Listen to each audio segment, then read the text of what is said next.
جن کو ہم اس قدر حقیر سمجھتے ہیں کہ جن کے بارے میں ہم نے کبھی شاید سوچا بھی نہیں ہوگا. کبھی ہم زمین پر پاؤں رکھتے ہوئے یہ سوچتے بھی نہیں ہوں گے کہ کہیں ہمارے پاؤں کے نیچے کوئی چونٹی آ کے نہ مر جائے. تو ان کے بارے میں ہم سوچیں گے وہ چونٹی جو ہے وہ اپنی رعایا یا جو اپنی باقی کی چونٹیاں ہیں ان کے حوالے سے کس قدر فکر مند اور اپنا فرض سمجھتی ہے. کاش ہمارے حکمران ان چونٹیوں سے جن کا تذکرہ قرآن حکیم میں ہے ان سے ہی اس چیز کو سمجھ لے اور سیکھ لے اور اپنے اعمال کو بہتر بنا لے تو کیا ہی بات ہوگی. مگر یہ صرف بات ان کے اوپر ہی نہیں آتی، صرف اور صرف حکمرانوں کے اوپر ہی نہیں آتی. ہر وہ شخص جو اپنے گھر کا حکمران ہے، ہر وہ شخص جو اپنے گھر کا ذمہ دار ہے، اس کے اوپر یہ ذمہ داری بنتی ہے کہ وہ اپنوں کا خیال رکھے، اپنے فرائض کا خیال رکھے.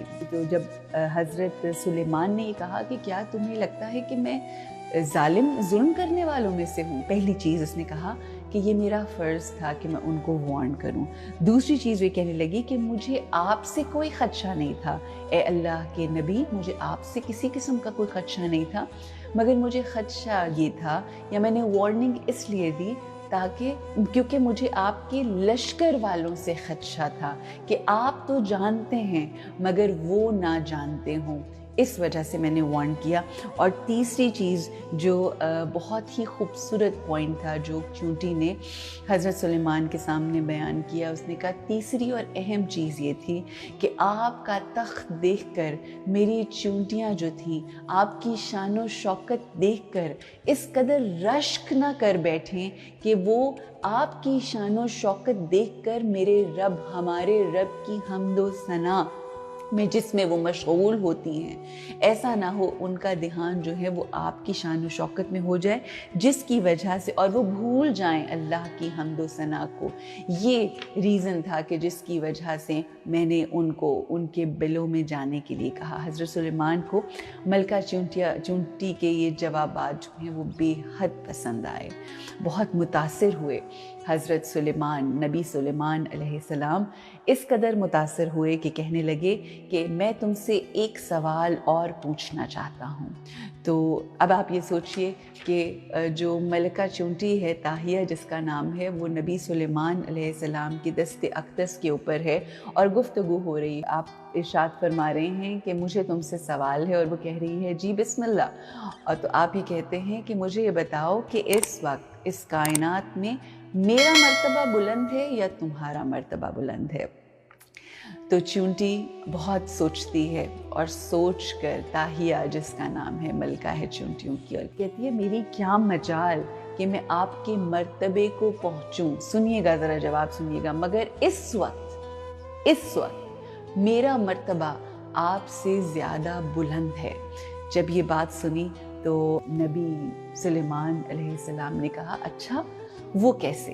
تو کہنے لگی آپ کا تخت ہوا کے دوش پر ہے، آپ کا جو تخت ہے وہ ہیرے جواہرات سونے چاندی سے بنا ہوا ہے، جبکہ میرا تخت اللہ کے نبی کا دست اقدس ہے، دست مبارک ہے. یہ سونے ہیرے جواہرات کا تخت کہاں اور اللہ کے نبی کا دست اقدس کہاں؟ میرا مقدر دیکھیے کہ میں اللہ کے، میرا تخت جو ہے اس وقت وہ اللہ کے نبی کا دست اقدس ہے. کیا کہنے، سبحان اللہ. اس کو کہتے ہیں معرفت، اس کو کہتے ہیں کہ حاضر وقت کی، یعنی وقت حاضر میں جو زمانے کی حجت ہے اس کی معرفت کا ہونا. تو چونٹی نے پہلے علم کی بنیاد پر حقیقت کا اعتراف کیا کہ بے شک میری مجال کہاں کہ آپ کے مرتبے کو پہنچوں، مگر اس وقت میرا مرتبہ بلند ہے. پھر عشق کی بنیاد پر عقیدت کا اظہار کیا. کیا کہنے. آج تک آپ یہ سوچئے کہ سائنٹسٹ جو ہیں اس دنیا کی اگر حقیقت دیکھیں تو سائنٹسٹ کیا کیا ترقی نہیں کر بیٹھے، مگر آج بھی اتنا علم رکھنے کے باوجود، اتنا کچھ اچیو کرنے کے باوجود چونٹیوں کی زبان بول نہیں سکتے، سمجھ نہیں سکتے. مگر کیا معجزہ ہے دست سلیمان کا کہ چونٹی گفتگو کرتی ہے اور اللہ کے نبی اس کو سنتے ہیں، مگر اب ہم کیا کریں؟